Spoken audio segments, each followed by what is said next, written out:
If I want to start adding colour to my models, I'm going to bring my mouse up to here to the paint bucket tool.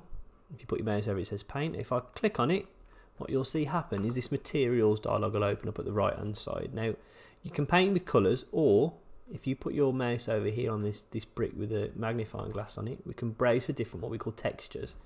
So I might want to have a concrete floor on my house, so I'll just select the one that I want and click, and if you zoom in you can see that's tiled, that concrete there. If I wanted a carpet driveway, we can pick a few different carpets there. I'm going to go for this rug, click there.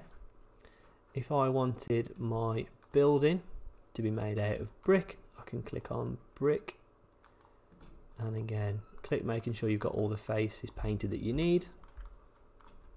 And if I wanted a tiled roof, I can bring my mouse down here, click on tile, and then we'll click on that one just there.